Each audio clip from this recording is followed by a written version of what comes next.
அந்த மாதிரி 40 நாள் வந்துட்டு பார்த்தீங்க அப்படின்னா டிவிக்கு தாவேக்கா கட்சியே வந்துட்டு ஃபுல்லாக தலைமறைவு, யாருமே வெளியே வரல, பயங்கர விமர்சனங்கள்டா. விஜய் வந்து டப்பிங் பேச போயிட்டாரு, விஜய் வந்து சினிமா வேலைகளை பார்க்க போக ஆரம்பிச்சிட்டாரு, அந்த கரூர் அந்த சம்பவத்தெல்லாம் வச்சுட்டு படம் எடுக்க ஆரம்பிச்சிட்டாங்க, அதை வச்சு தான் வந்துட்டு ஃபுல்லாக பாட்டு ரிலீஸ் பண்ணாங்க. இந்த மாதிரி நிறைய வந்து அவரை பற்றின விமர்சனங்கள் அடுத்தடுத்து வந்துகிட்டே இருந்தது. தாவேக்கா எந்த பதிலுமே சொல்லவே கிடையாது, அமைதியாகவே இருந்தாங்க. ஓகே, அப்போ தலைமறைவு தான் கட்சி. விமர்சனங்களுக்கு வந்து பார்த்தீங்கன்னா பதில் சொல்லலைன்னா அந்த கட்சி அவ்வளோதான், அவங்க எல்லாமே வந்து தற்குறிகள், அந்த தலைவர்கள்லாம் அன்ஃபிட்டு அப்படின்னு நீங்கள் எப்படி இந்த மாதிரி சொல்கிறீங்கன்றது எனக்கு ரொம்ப பெரிய ஒரு ஆச்சரியக்குறியாக இருக்குது.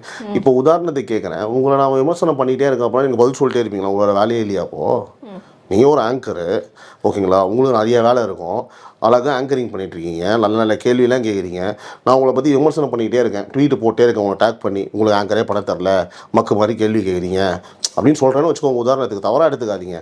நீங்கள் எனக்கு ரிப்ளை பண்ணி நீ எப்படி மக்குன்னு சொல்லுவேன், நீங்கள் அந்த மாதிரி வந்து ஆங்கர் பண்ணுவேன், ரொம்ப சிம்பிளாக வச்சுப்போம்.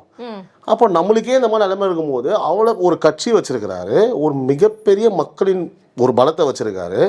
விமர்சனங்களை வந்து பார்த்தா அரசியலுக்கு வந்துட்டால் வந்துக்கிட்டே தான் இருக்கும், சரிங்களா? ஆனால் நல்லா புரிஞ்சுக்கோங்க, அதை எதிர்கொள்ளும் விதத்தை வந்து அவங்க தான் முடிவு பண்ணணும் மேடம்.